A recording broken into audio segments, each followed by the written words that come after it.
Evan? I'll be out of town. Where are you going?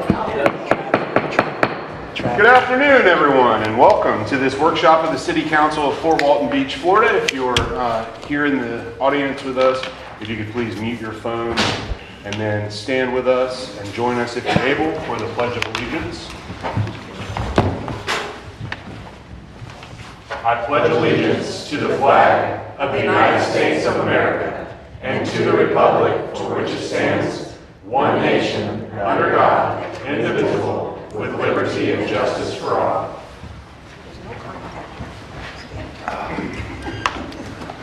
Thank you, everyone. I think the mayor is running a little late tonight, so I'll be hosting it at least until he gets here. So thank you. We'll call it this time up to the podium, Chris Forsetti from the City of Fort Walton Beach Growth Management. Chris? Thank you. Chris Forsetti, Growth Management Director. Thank you all for being here this afternoon. We're excited to be at this step in the process for the Downtown Design Guidelines.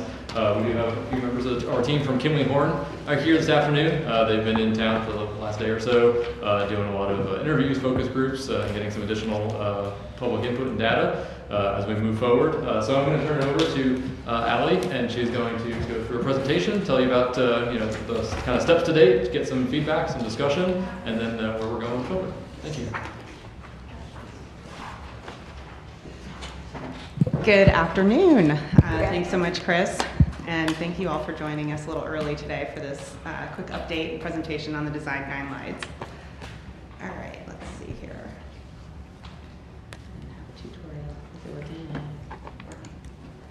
We'll just go to the next slide. We'll keep it on there for a minute. So as Chris mentioned, my name is Allie Palmer. I'm a community planner with Kimley Horn. I've been doing community planning all throughout the state of Florida for the past 20 years. Been with Kimley Horn for the past 5 years. So really excited to be here today and happy to be working on this project with you all and the city staff. It's been very exciting, especially the last couple days. We've been getting a lot of input, and it's just really heartening to hear all the things going on here and how much passion there is in the community. It's been really great. So what we're going to talk about today, a few things. We're going to talk about the project overview, what are design guidelines. We'll try not to repeat too much information, as I do see some familiar faces that already attended the charrette and some of the other stakeholder meetings. We'll talk about a little bit of what we've discovered in both our data analysis and our review of all your current and existing plans and studies. Then also what we've heard from community in the online survey, the charrette, and the stakeholder meetings, and I'll also touch a little bit on what we've been hearing over the last couple of days. And then the next steps, what we're doing next. And then lastly, we'd like to conclude to hear a little bit about your thoughts tonight, or today, I guess it's still daytime, right? Nice, thank you. Okay, so project overview, just sort of where we are in the process. Everything on the screen in black are tasks that we've already completed to date. So we started with a fairly robust public engagement approach. We did an online survey, which was open until about August 9th, around that time. So we are starting to review and compile those results, and we'll have those in a unified summary so you can kind of see what has been taken from that effort. I do have some of that feedback here in the presentation that we can review. We had also, as I just mentioned, completed the community charrette that was held earlier this summer.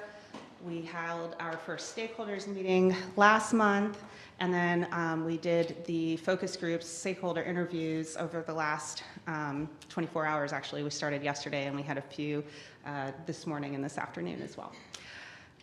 We also concluded what we call our project orientation, our data inventory and analysis, looking at pretty much just what's going on downtown, what's been happening over the last 20 years, all the different efforts that have been made to date as far as the master plan is concerned, the CRA master plan, as well as the downtown overlay. We also concluded a existing conditions review, what's actually happening in the physical world of downtown, what's out there today as far as uses, lots, all those types of physical components that make downtown what it is. And then lastly, we did a strengths, weaknesses, opportunities analysis for the downtown.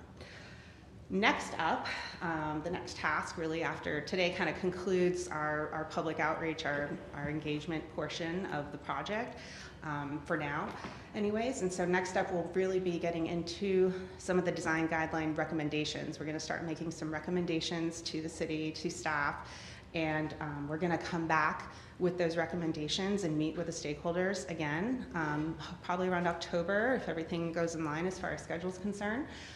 And then based on their feedback at that point, we will then get into the actual drafting of the guidelines.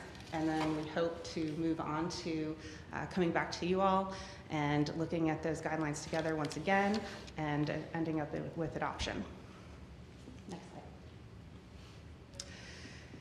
So for those in the room that may have not been at any of these previous engagement opportunities, we just wanted to talk a little bit about what are design guidelines.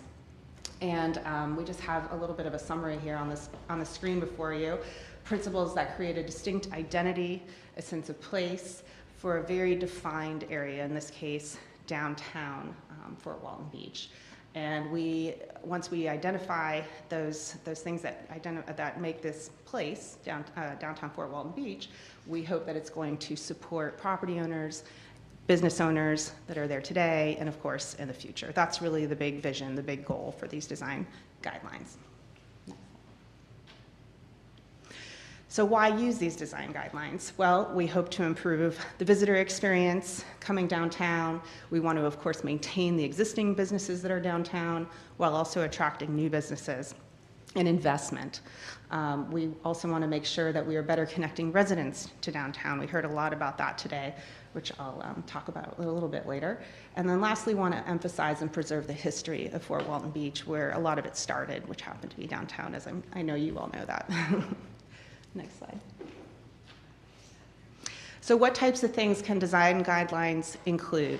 Again, these are guidelines. They're not going to be regulations, at least not at this phase of the process. So these are things that we hope inspire design components downtown. They can include things like street cross sections, changes in your street cross section or design, streetscape and public amenities, lighting, sidewalk design, if you wanted to use different materials in your streets or in your sidewalks, open space design, public art.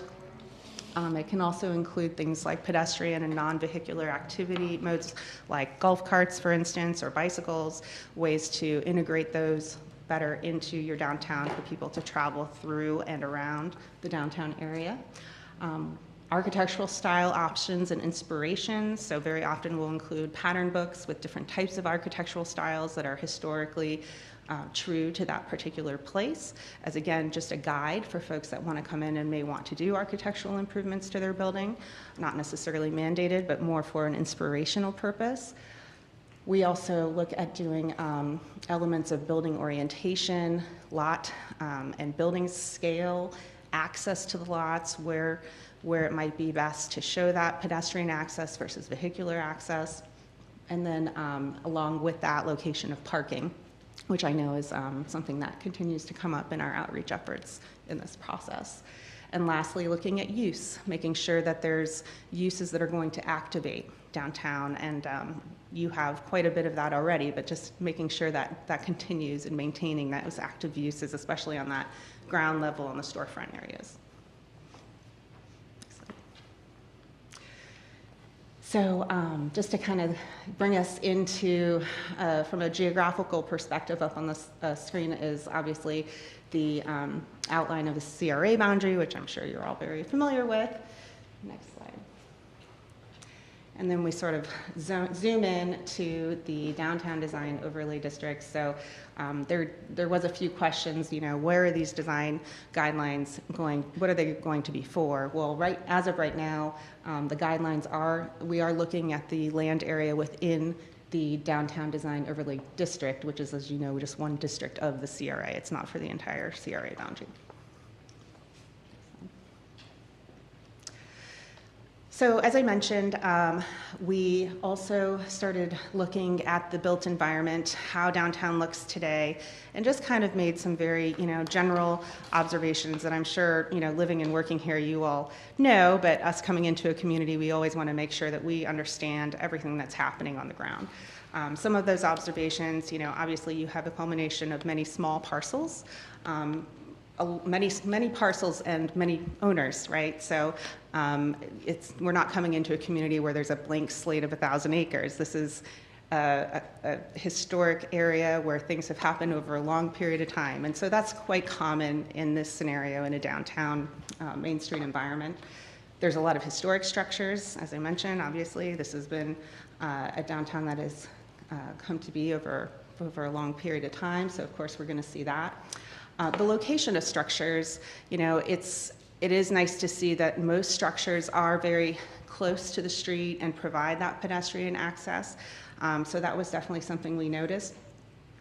Of course, and again, this has come up quite a bit in conversation, is the high volumes of traffic. We know that's there on Miracle and 98, and the speed of that traffic. Obviously, that was something we noticed as we did our visual observations of downtown. We also noticed your secondary Main Street, though. You have Brook Street, through the back side of many of the businesses, which is also actually the front for many businesses, which we definitely appreciated and noticed. We also noticed that there are great areas of pedestrian connectivity, and then some areas where we probably could work on it a little bit. And then lastly, of course, you have a waterfront downtown. That is fairly unique. Not many cities in Florida can say that, believe it or not. So. Next slide. And again, this was just part of that physical analysis of the downtown. This is just sort of a graphical representation of some of those parcels, vacant parcels. We also, became a little bit more familiar with the way some of the street modifications may occur once the DOT projects come into play. And I think there's another map later that will go into a little bit more some of the catalytic sites that we've noticed, or that we've come upon during the review. Go to the next slide. So as I mentioned, we did a review of your current plans and studies that have been done over the last, I would say probably about a decade now, including your comprehensive plan, your downtown master plan, around the mound study, the CRA master plan, and then a couple others, including your land development code. And some of these were sort of some of the high-level things that we noticed as it related specifically to design guidelines. There were recommendations to have more intensive land uses at major intersections, which I think is consistent with what you all have been seeing as far as downtown and moving towards the future. We've also saw additional buffering standards between land uses. The MX3 zoning proposal was in one of those studies, refining density and implementing bonus density, which is something we can talk about. We also saw that the CRA defined the character districts, currently guiding development to ensure that, again, that land use compatibility between different types of uses, and also encouraging those active storefronts, as I had mentioned. Yes. Define character district. That was actually something that was in a prior study. So I believe that was in the CRA master plan, where they defined the different character study areas. As far as, we kind of categorized the other findings into what we're seeing as the general, I would say, categories of what you would find in a design guideline, deliverable or manual. As far as the architectural character and materials, the CRA did discuss architectural standards as well as a facade grant program, as I'm sure you're all aware of. As far as streetscape and parking, there are some discussions about eliminating westbound left turns.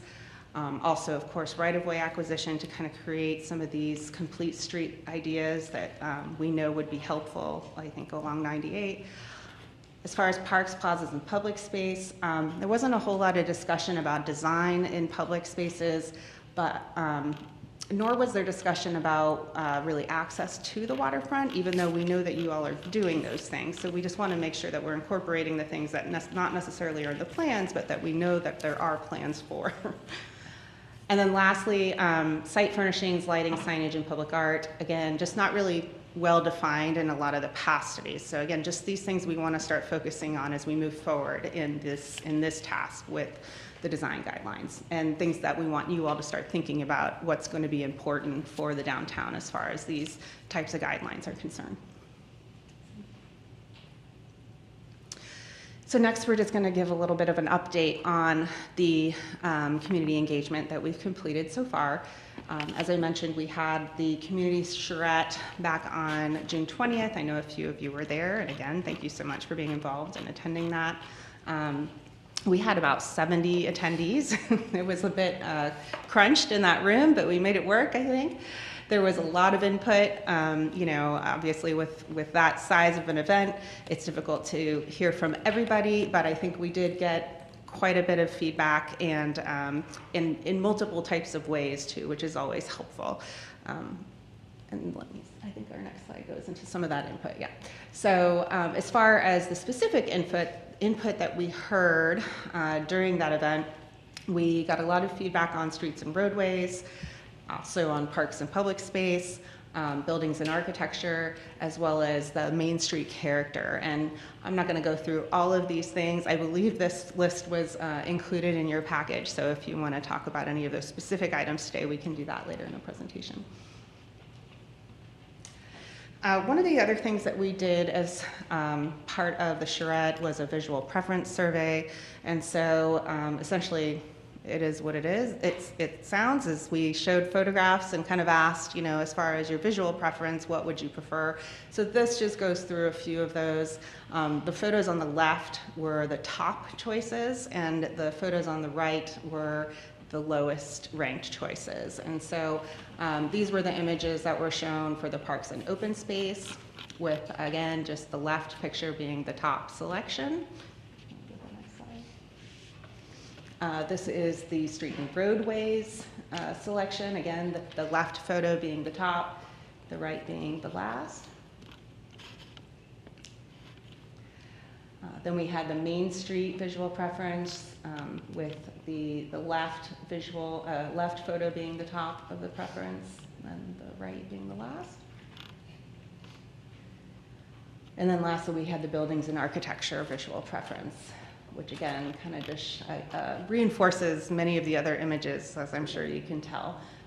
There's definitely a distinct visual preference, I believe, between all of those exercises and all of those photographs. Just kind of keeping that unique charm that you see, you know, throughout those left photos compared to the more modern stark on the right. One of the other exercises that we completed during the charrette was to, you know, it enhanced that vacant parcel assessment that we completed. We started, there was a lot of discussion about parking, as I had mentioned, and so we started just sort of looking at, you know, what of those vacant parcels may make some sense to provide some of that additional parking throughout the downtown. You know, this was just, again, right there and then on paper, what folks were kind of communicating to us, what they thought might make sense. So that just visualizes that analysis. So we came back in July, on July 16th, and held our second meeting with a smaller group, with a stakeholder group in the CRA. And we had about 25 attendees at that meeting. And again, I know a few of you were there, so thank you for attending, as well as folks in this audience. And we talked about some similar things, but we had a little bit more time to be, you know, one-on-one and hear some of that direct input from folks as far as some of these similar categories. So parks and open space, you know, we heard a lot about keeping native plantings. I know camellias here in the city are very important from both a representative and just from a native plant perspective are important to the community. Places to rest, making sure that there's water for those who might be, you know, traveling around the downtown with children or whatever, making sure that that's an amenity, that was something of interest. As far as streets and roadways, shade came up again, lighting, not necessarily bright lighting, but just making sure consistent lighting was, you know, provided throughout the downtown area. Also, as far as Main Street, just making sure, again, capturing that local character, that unique charm of Fort Walton Beach. And then lastly, yeah, it's okay. We can go on to this one because I think it's just a lot of discussion. We did the visual preference once again at the stakeholder meeting, and these were just, again, the images that gained, on the left was the most support and the right was the least support. So again, just kind of reinforcing a lot of the things that you've been hearing throughout the presentation. As for the online survey, these are just some of the high points that we've been able to summarize so far. Again, the survey was open from June 14th to August 9th, so just about 2 months. We had over 80 respondents. In planning world, that's actually pretty good. Believe it or not, it's kind of difficult to get people to take surveys. So we were happy with that result. About a fourth of the respondents were downtown residents. They marked themselves as downtown residents, which was also, I think, really important to acknowledge. They had given some feedback about enjoying buildings being closer to the street. They talked about it being a comfortable place to walk was important to them and to feel safe. Nearly 80% of the respondents said that they believed that historic buildings were a valuable feature downtown. I think there's a couple more responses on the next slide. Yeah, so wide sidewalks came up again, shade, street furniture, all very important to the respondents. They ranked those fairly high on the list. 60% of the respondents said they wanted to see connections to trails, green space, and other open spaces throughout the city, maybe being able to link those trails and open spaces to downtown. Nearly 50% of the respondents said they wanted to see structured parking, which I found interesting. And most respondents did recognize the potential to create that much desired downtown character and maintain that in the downtown area. We also completed a SWOT analysis, as I mentioned. That was part of the stakeholder meeting. Again, I won't go through all the different things that were mentioned, but really interesting to sort of review that when you have a moment, if you haven't already, to see where some things were looked at as strengths, others may have looked at it as weaknesses. So you have a few duplications, actually, in the types of descriptions of what they see going on downtown today. So that essentially concludes where we are in our process. And we wanted to take a moment today with you all together in this setting to kind of understand, based on what you heard today and or at the previous meetings that you might have attended or been involved in, what you all, what your input is as far as the design guidelines and moving forward in this process. We've put some questions up on the screen. Certainly happy to go through those. If you all would just like to give us your feedback, maybe some thoughts that you've already put together. I know you all have known about this meeting for a while, so I would imagine you might have some comments and some input for us. So this would be the time to do that, and we look forward to getting that. Any questions? Who wants to kick it off? Mr. Munoz. Thank you for being here. I know the point of this is not to design roads and whatnot, but given that obviously you're taking into consideration the new roads that are being designed around the downtown to go around the mound, as we refer to it, have you also seen, I assume, the pedestrian paths? Because I know that's part of what you're doing here is pedestrian access. There's quite a bit of pedestrian access way, both on the north and the south end of the roads. I'm assuming we'll probably lose one or the other, but have you been able to kind of analyze that as it relates to our downtown? That is definitely something that we plan to do. We have not done that yet. That was obviously something we heard very loud and clear in this public outreach portion of the project, that is although pedestrian connectivity within downtown is very important, I think it's equally important to ensure that either new connections are made or the existing ones are maintained from the surrounding areas of downtown where residents, have accessed throughout the history of those neighborhoods.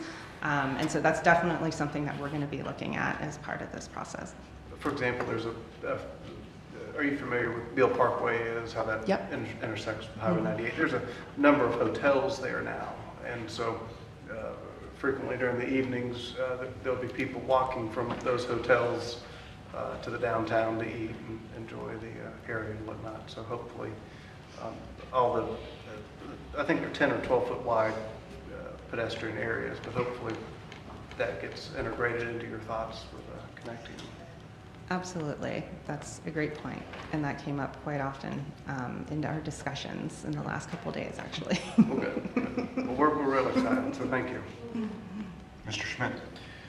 With this landscape of the design guidelines that y'all are presenting the first deliverable or the deliverable tonight, how are we running communications with DOT as we figure out and go through this process of how it's being designed? I mean, kind of like developing a whole parcel. We don't know if a portion of the parcel has got a highway going through the middle of it, or is a portion of the parcel the highway going up here? How does that go into play, and who is communicating with DOT to get those status updates as we recommend policy and density and design, architectural designs for our downtown, while also monitoring a very probably once in a lifetime type program of a highway either being relocated or not through the downtown? Right. So obviously, city staff is coordinating on the behalf of the city. We are not in direct contact with DOT. However, we happen to work quite closely with DOT and UCRC. We work with them on a lot of other projects throughout the Panhandle. So as we move through our recommendations, we're going to be essentially truth testing them to make sure that they can actually work with the plans that are, at least with the way the plans are today. You know, obviously things can change that are going to be a little bit out of our control, but at least with the process that we're doing right now, wherever those they are in their phase of plans. Thank you. Mr. Smith. Speaking of phases, obviously Around the Mound at this point is still in a conceptual phase that is moving through a feasibility study and stuff like that. Is your plan to bring back recommendations for us going to be structured two-tier in the sense of things that we could do now versus things that we can do maybe after whatever happens with Around the Mound happens? I'm just trying to figure out, because obviously I don't want the Around the Mound to hold up everything that we want to do here. I want to do things, if we can do them now, I want to do them now. I don't want to have to wait for that whole process to go through, because the bigger the government, the slower the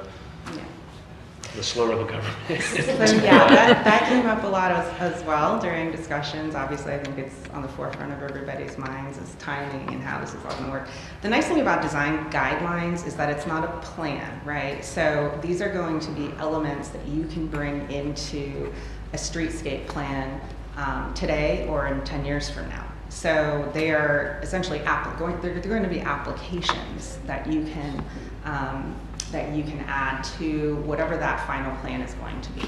So to answer your question, yes, the idea is that they would be things that you could bring in and use today, how the streets are today, and when ultimately, if the changes are done with the alignment or when they are done, rather that they would be able to be used if there needed to be any updates to the roadways. They can also be used at that time as well.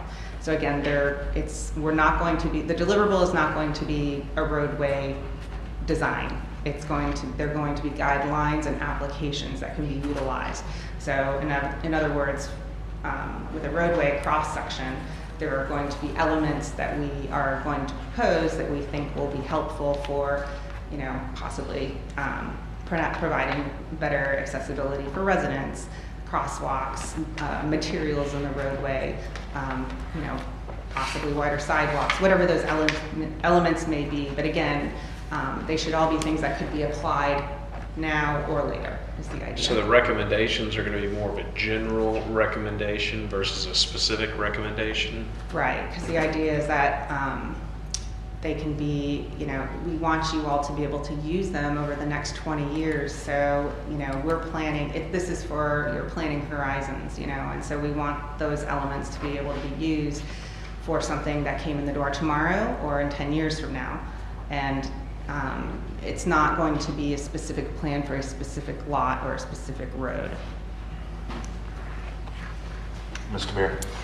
Yes, under the Fort Walton Beach downtown design, under weaknesses, you have underutilization of public spaces. Can you elaborate on that?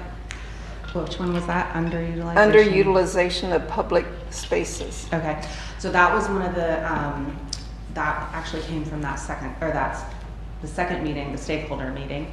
I believe that that was in regards, if I remember correctly, to the land, not the landing. There was another park, I believe, that it was in regards to. I'd have to go back and look and see what exactly the detail of that comment was, but I can certainly do that. Excuse me, is there another park over there? No, that was under the threats section. Yeah, yeah, it's threat, okay, yeah. Do we have another park over there? No, not that. I didn't think so. Okay, so then maybe it was regarding that park. I'll have to go look back, but I can definitely get that more specific feedback for Thank you. Mr. Jeter. Yes, thank you. Great presentation. Hopefully it all looks like that one day. You say you've been doing this for what, 20 years? What other places have you been, like in Florida or other cities that you've been to that maybe resemble us as a starting point? You know what I mean? In the aesthetic aspect or community aspect? I mean, so... Well, kind of both, and then you all submitted a plan to them and you've seen them implement it and you've Sure. seen it come to fruition. Like where do we fall in line? Some people say Fernandina Beach, some people say, you know, Dunedin, Florida. I mean, you've traveled a lot and done a lot of these studies. Where do you see us? You know, I think every community is very unique, so I don't like comparing because I think that, especially here, I think Fort Walton Beach is just got such a unique character and charm that, you know, but I will say that there are several communities that have gone through similar phases, you know, where you all are right now with dealing with some major DOT changes as well as some of the similar challenges that you're facing in your downtown. I would say downtown DeLand, I don't know if you've ever been to DeLand before. They, you know, about 10 years ago, did not look like it looks like today. They definitely had some challenges as well. Now, in my opinion, I think there's you have a lot more. I shouldn't say this on public record, but there's an asset here, right? You are, as I said, a waterfront downtown. So there's things here that you have that I think could help with some of those, you know, addressing those challenges. So, but yes, there's definitely other communities in Florida that have had similar challenges and that have been able to address those with.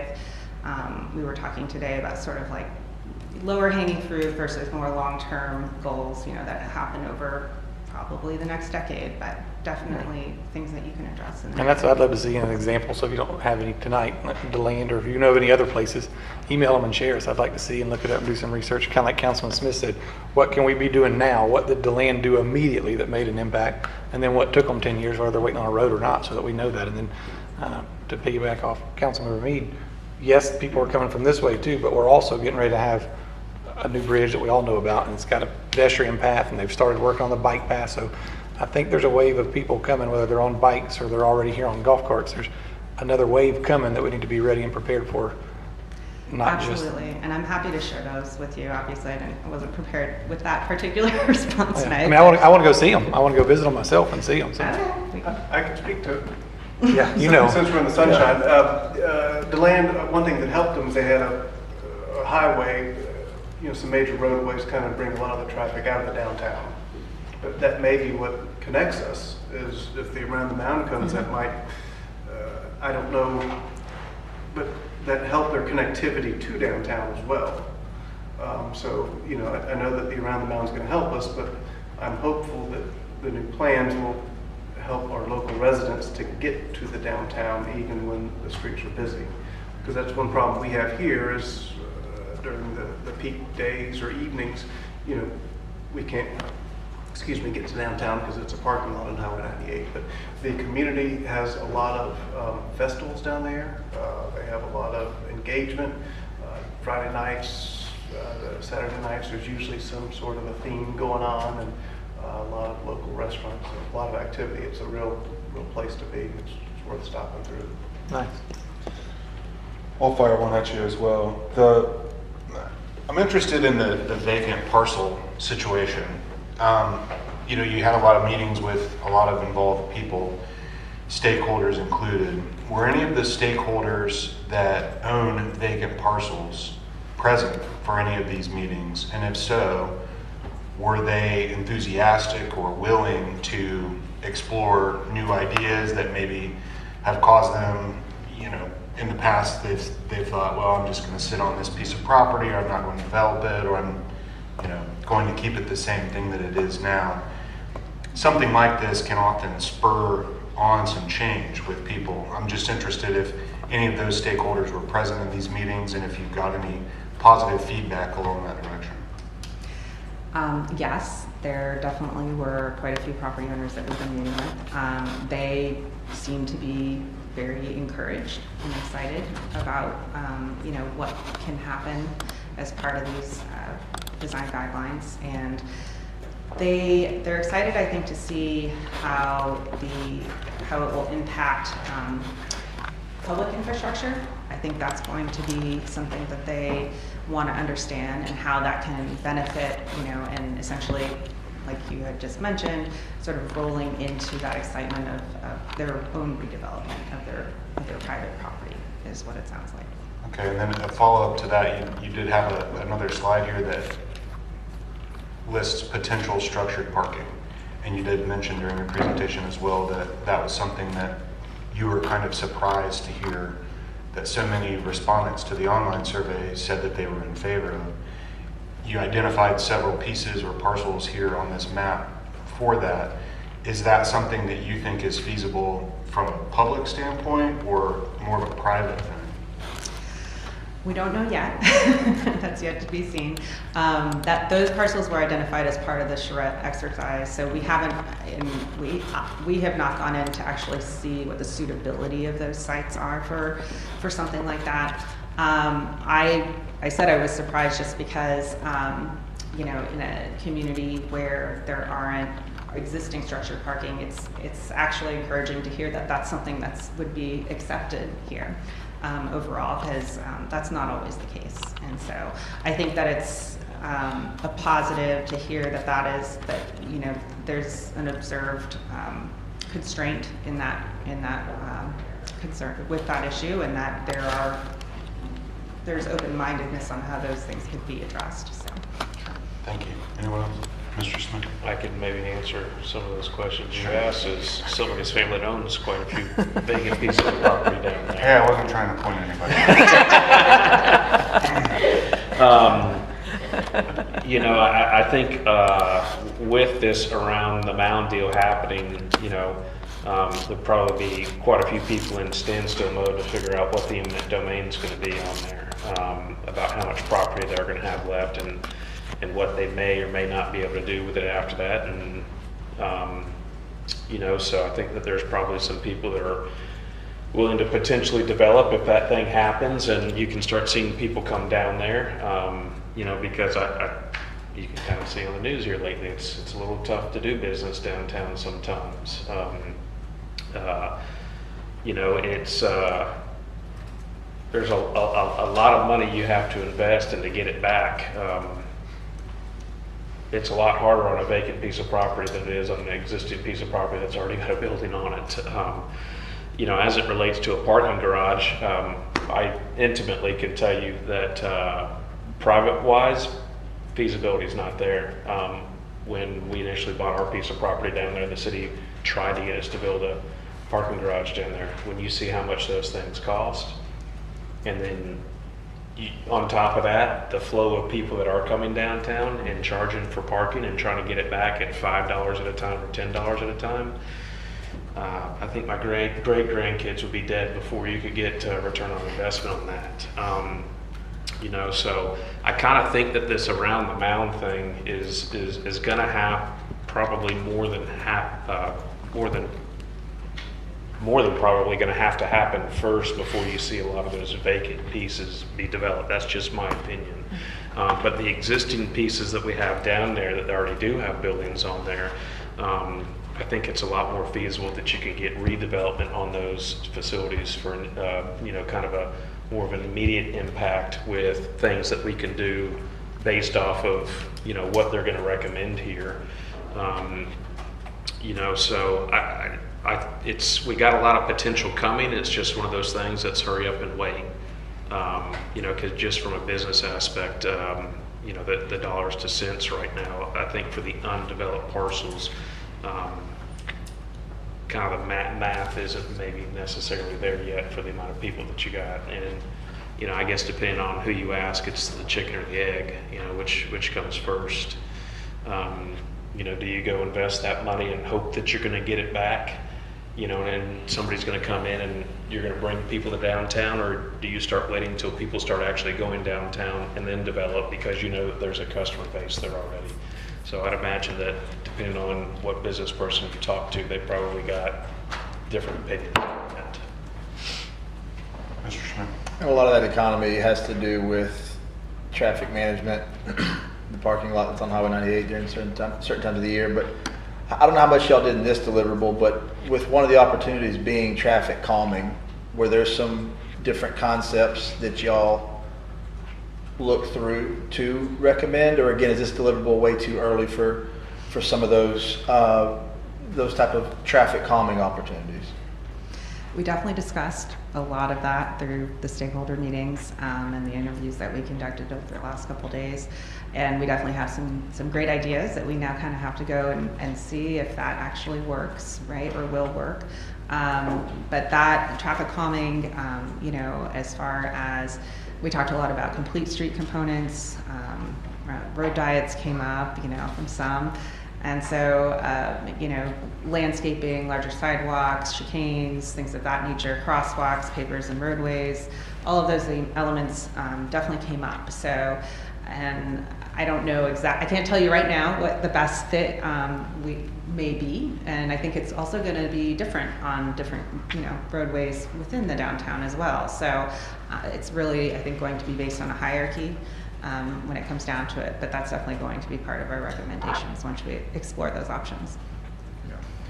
Because I guess where my head was at with that is I just know, and we've discussed it before with some of the staff in Public Works and Public Safety, but how so many people don't even see the opportunity to come to downtown because of where the traffic behaviors take them. So many people that spend years and decades going to Miramar Beach or 30A, all they know of Fort Walton is you pass the Publix and you stop at the light where the liquor store is and take a left. How much from a branding and a perspective of gathering the user's attention on our downtown so they can see these beautiful guidelines, how much traffic is ran around our downtown that a lot of people don't even get a chance to touch or see because of that. Thank you. Anyone else? I think we've exhausted at least our questions for this point.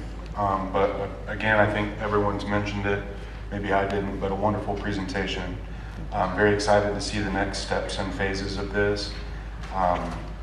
Obviously, keep us involved and in the loop on anything. And if you need to reach out to us, we're all very available, certainly. And I know city staff's been working with y'all pretty well as well. Mr. Rossetti, did you have anything you wanted to add, or Ms. Burleson? No, just wanted to say thank you again. We appreciate the work that Allie and her team have been doing with us. We're kind of still in the early stages of collecting, the data, getting these questions answered so that they can move forward and, put together some documents and items for further discussion. Thank you. I did also want to thank the people in the audience for being here and ask if anyone had any comments or questions, concerns that they wanted to bring up before we adjourn the meeting. Certainly welcome those as always. Yes, ma'am. Thank you, because I have been to two of the planning meetings. Gotcha. And if you could I please think state my, your name as well. Oh, I'm sorry, Peggy Mitchell. I live Yeah. at 40 Bay Drive, Fort Thank Walton you. Beach. I've been a resident since '84. And we're very excited to see the downtown grow and be a place where we can go visit without the delay of traffic and just make it more accessible, because there's many businesses down there. But I think this evening I'm a little disappointed because I was kind of expecting the city to say, okay, let's try this, let's do this, let's do this. We're still dealing with vagaries, and when the mention of, well, in 10 years, you know, we've been waiting since 1970 or even before that to make changes and make differences at downtown, to make improvements. We're finally getting the bridge that was talked about in 1984. So for residents like me, I don't know, perhaps it's because I'm older, but we want to see something now. Why not take those parking spaces out on one side of the road and make the sidewalk bigger? You know, that's something that's very doable right now, so that more people can walk. We go to the ladies' night out, we walk on the sidewalk. It's a little uneven, and it would be nice if it was wider, so more ladies could go side by side, or somebody could bring their baby carriage down and walk on the sidewalk with their babies.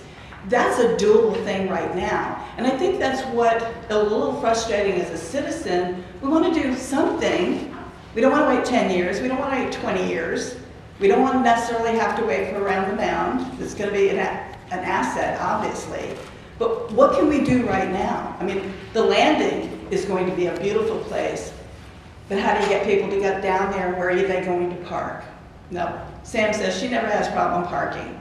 But if there's a big event, there is problem parking. So again, I don't know what the solution is. I don't know what the city can do. But I would ask that you do something now. Don't keep saying, oh, this is good, we'll do something, we'll do something. Let's try something right now. As I said, even just widening that sidewalk would be a great asset to downtown. So I appreciate you letting me speak. We're all very excited and learning a lot about the new businesses that are downtown. Even though some are closing, we're still patronizing the ones that are there. But thank you so very much. Thank you, Mr. Trump. Yes, ma'am. Hi, my name is Samantha Lambert. I live in Kenwood, 10 Rue de la Roy Street. I grew up here in the 70s, went to Choctaw, and I'm going to be honest, the frontage of downtown looks pretty much the same as it did in the 70s. And now that Casey's and the other businesses are leaving, I mean, to me, that will always be the beer garden down there. And it doesn't look much different. And I think it's very sad that all these businesses are all of a sudden leaving. My husband and I go down there a lot. Woodfoot, that's a great place they opened down there. Lots of people downtown. If we have to, we park over on Eglin and walk over. It's not that it's that big a deal. I left here after college and lived in a big city. And believe me, it's not that bad to do that. So I've never had a problem finding parking down there. And we really like it down there. We like the ladies' nights, we like the boardroom, all of that stuff. And I agree. I mean, we may not be around in 20 years, you know? And so I feel like something needs to be done now, or at least start doing something now. But thank you very much for listening. Thank you. Mr. Smith. I'd just like to. One more question. Oh, yeah, go ahead. What is being done with the property at the corner of Perry? What's happening with that? The corner of Perry and 98? So the latest I've heard, I mean, there is a proposed development going on there for a pretty large hotel that we kind of saw some initial renderings of. Whereas in the past, I know that had been talked about and discussed by a different group of people, but this ownership group seems very committed and very serious to finalizing that project. Okay. There is something going on there, not just weird tractors being parked in the tall grass for some reason for a month and then moved. So it is actively moving forward as far as I know. Is that right, Mr. Peters? Yeah. Chris? Yes, yeah, that's pretty much the latest. We haven't spoken. And thank you, Ms. Lambert. We haven't spoken to the actual development process recently, but we are in contact with them regularly regarding fence maintenance and all the grass and stuff. So. Gotcha. I guess I better say it. Come on up. All right. Well, I don't know what my public speaking is. Candace Tanner, 108, 7 Brook Street, so my voice is. I have to say, ladies should say no third. We're gonna die before anything happens downtown. And I really want to challenge each one of you and ask you, when do you go downtown? We never see you there. Nobody. We see David. David comes down. I saw you like 2 or 3 weeks ago. 2 or 3 weeks Downtown. But They're all down there. see Gloria a couple of times. And I'm not saying that to be negative, it's just that I don't think you really have a grasp on what's going downtown. I say that in the kindest of ways. But we do need help down there, and it's actually starting to go downhill pretty badly. And it's disappointing because over the last 3 years, I think, we've all just worked so hard to get it cleaned up down there. Just bring it to bare minimum, you know, it's a low bar. But just to get it cleaned up, get the trash off the streets, it's just been it's been exhausting, frankly. And I think we've done a pretty good job, and I can't thank our police department enough. Perry in 98, to tell you, has been a nightmare. And our police department has been incredible in helping to clean that up. So we got so encouraged that we got out there and got that strip cleaned today along the fence line and the sidewalk where all the trash accumulates. It's just, we gotta clean it up. It just does not look good. And it's also the entrance from the east side of downtown, coming into downtown. It's the first thing people see when they come over the bridge. So it's also where people stand to go to Publix now. We've got a lot more foot traffic down there that our police have done such a good job.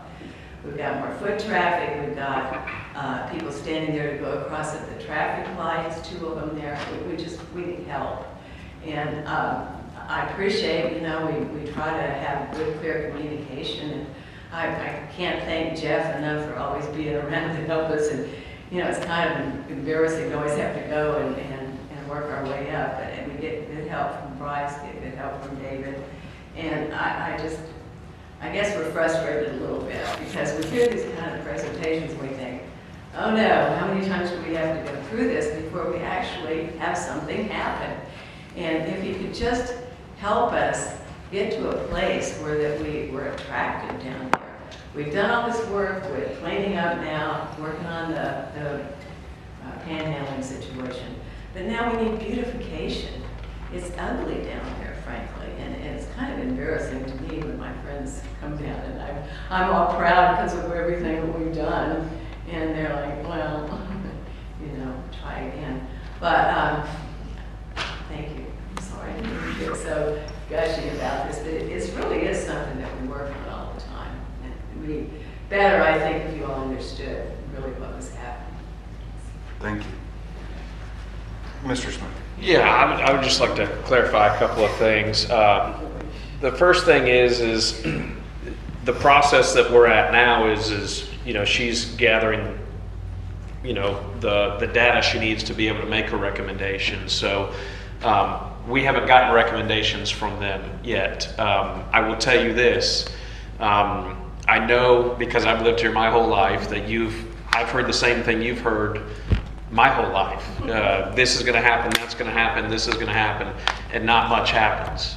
I think that this council right here that's currently sitting here, that's not even been up here 2 full years yet, has got a pretty good track record on action. We want to see action. And the second that we get recommendations from them on things that we can do now, we have zero interest in waiting on things. We're going to do the things that we can do now, and we're going to put those in place. But we don't have those recommendations because I have not compiled them yet. And like I said, I've heard the same thing that you guys have heard my whole life. But understand that this 7 that you see sitting up here now has not even been up here 2 full years. And I believe that you do see a big difference in downtown in the 2 years that this group has been sitting up there. So, you know, trust in us based off of what our track record is now, that the things that we can do now, we're going to do. And you can hold me to that. Because, you know, like I said, I've been hearing the same thing you have, and I was born in 1984, so, you know, I probably have been listening to it as long as you have. But like I said, we're here to get things done. That's what this council is here to do, and I believe that we have a track record of that, and we're going to continue to do that for you guys. And that's very encouraging. I appreciate that very much. Mr. Schmidt. Yeah, and you know, Ms. Candace and Ms. Mitchell, Ms. Lambert, like we hear, and I appreciate y'all the ones that are our biggest mouthpieces and advocates as well. You know, y'all, that's, you know, the core value that we have is continuous improvement, right? This is how we continue to improve. But I do want y'all, as we leave this conversation, this meeting, to go back out and be those cheerleaders to understand we're also kind of like, I'm sure y'all may have redeveloped your living room before, or when the job site's going on, it's a mess. We have right now two of some of the most transforming projects going on as we speak with the landing in phase 2 and the $171 million bridge. It's bringing in a lot of growing pains and mess. Not to justify anything that we can't improve on, whether it's trash or potholes, but please continue to go out there and advocate and remind friends and family that are in town that there is a lot of transformation projects going on as we speak because of the action that's being taken while trying to redevelop the living room, redevelop the house, and keeping the job site clean. So thank you. Ms. DeBerry. Yes, I've been here since 1970, so I know what you're going through. But I've seen a change in downtown. There used to be Leon's there, Eloise Shop, Sears and Roebuck. But now we have the tattoo parlors and we have this. So this is, you have to work together with the businesses there too, how they want what is their vision of downtown. If it can combine with what we want or what you want. There's only so we can widen sidewalks on Brook Street, but we can't change the businesses that you mentioned, so talk to your business owners down there. Talk to them, and I frequent there. I'm down there at the farmer's market. I'm down there at the landing. I walk there. I go to Suds, is it still Southern Center? The Tringus Theater. I've been doing that on Monday nights since and we would sit on the steps there until it opened because we would visit with each other because we were all working. So we understand. I understand. And as far as walking, people say, "Well, there's no parking." Well, I park over there where the old school board is, over Gold's Gym, and I says, and I'm a whole lot older than most of you here. And it's good exercise. They go, "Well," and I go, so talk to your people downtown, and voice with them and work with them and see. There's only so much we can do, but you got to get the businesses. Sir, you wanted to say something? Come on. Yes, please. My name is Ed L., and I'm really here representing Pat D. LLC. And we have 2 units on Miracle Strip Parkway that have basically been in the family for about 56 years now. And we're getting older, and it's time to sell. And so one of the things I'd like to know is the long-range plan. If you look at some of the pictures and things like that, it looks like it's going to be a completely different town. Well, we have a lot of old buildings down there. I mean, ours included. Is the plan to wipe those buildings out and build new structures? Just like to, kind of understand that, what we can tell hopefully our new investors. So, would appreciate that. So, I can kind of speak to that a little bit, and I'm sure others can as well, but our plan as a city is certainly not to demolish anyone's private business or building in any way. That obviously would be up to whoever you sell the building to. Right. What we're trying to do is just establish a look, an overall feel, guidelines to our downtown. Now, there's other things involved in this as well that we've had with our master plan, increased density, etc. That would probably make your parcels more attractive to an investor, whether that's now or in the future or whatever. But the whole goal here is just to have a cohesive plan across the entire downtown overlay district, that area in purple that was shown on the map earlier, so that everyone understands that when we're building something downtown, here's how it's going to look. Here's how we would like you to do the outside facade. Here's how the landscaping should look. et cetera, and on and on. And obviously, there's a lot of different changes, as you referenced, that are coming with the around the mound potentially and hopefully. But there's also changes in who's going to be there and who's going to invest and who's going to develop things downtown. So I think that now is a great time to move on from a parcel if you're wanting to move on from it. Obviously, it's also for others a great time to hold on to it because it is potentially worth more in the future. But you could say that about any piece of property ever, correct? Yeah. So anyway, I hope that answers your question. If not, I'm sure. I think it does. I still kind of wonder, what's the long range years? Or what are you really thinking in the back of your minds? It's going to be done 7 years, 10 years? Any feeling for that? Mr. Mead? I could, so I think what we're doing here is putting a kind of a plan in place, so whenever there is change or there is something new, or when we're planning something new, we can say, this is what we have decided the design for this new building or this new crosswalk or the flow of this area. So it doesn't necessarily, it can hopefully start immediately, and we can continue to pull this from the shelf and say, okay, we have a new project here. This is the design. This is what we're looking for from this project. So it'll be effective immediately in the event people would like to utilize it, and it'll hopefully have quite a bit of longevity with us. So it's not going to reshape a street. It's not going to move a street or a building. It's going to give us a decided, concept moving forward. And to answer the question that you just asked, what do each of you imagine that it looks like in your mind? I think that everyone in this room probably has a little bit different idea of that. What we kind of conceptualized several years ago with the downtown master plan and that design looks extremely different than it looks there right now.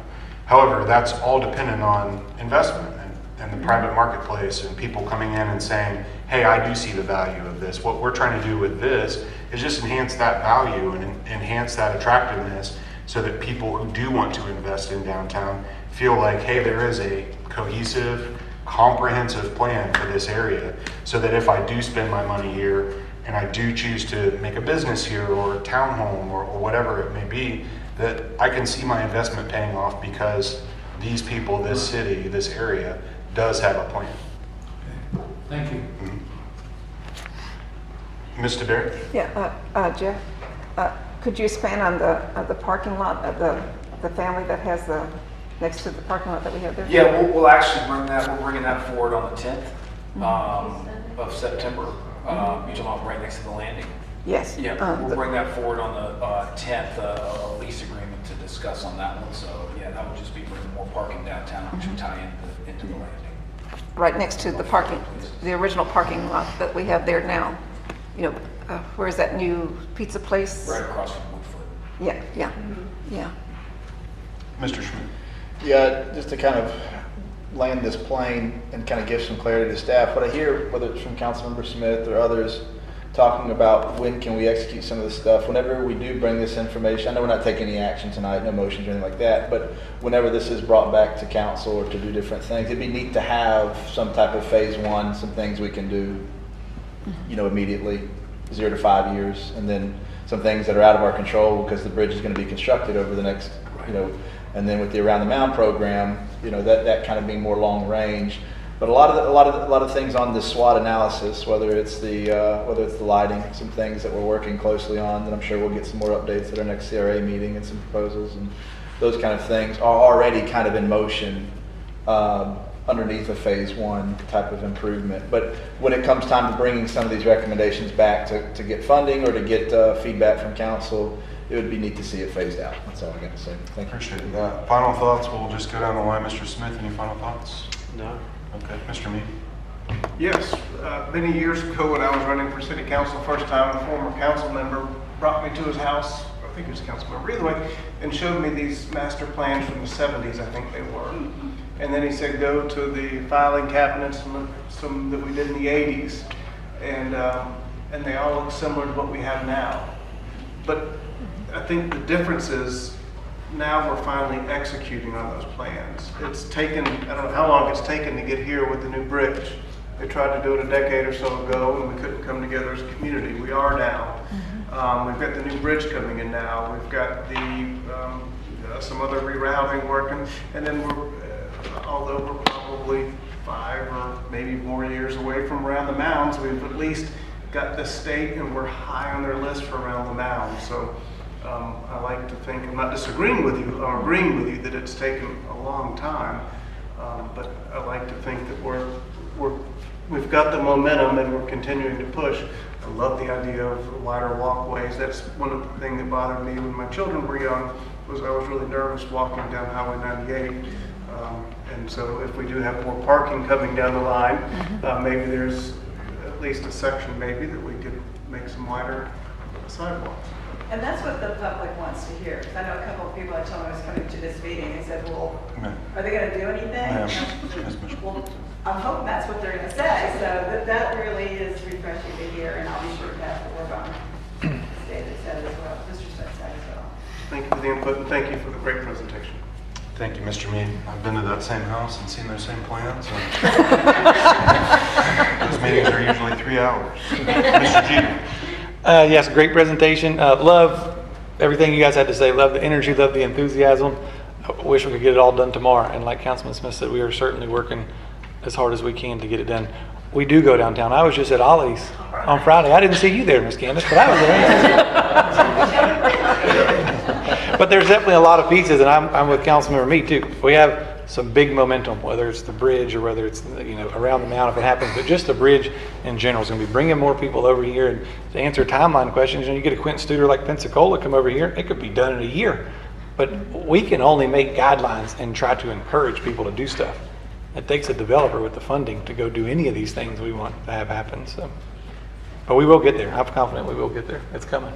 Thank you, Mr. Berry. And I actually, Mr. Mitchell, spoke at one of the charrettes, but that's one of the things that we discussed is years and years ago. There was, hey, we're going to get a new bridge back in the 80s and 90s, and then so you try to get out ahead of the game and do these plans for downtown. And, well, the bridge, maybe it's next decade, maybe it's now it's here.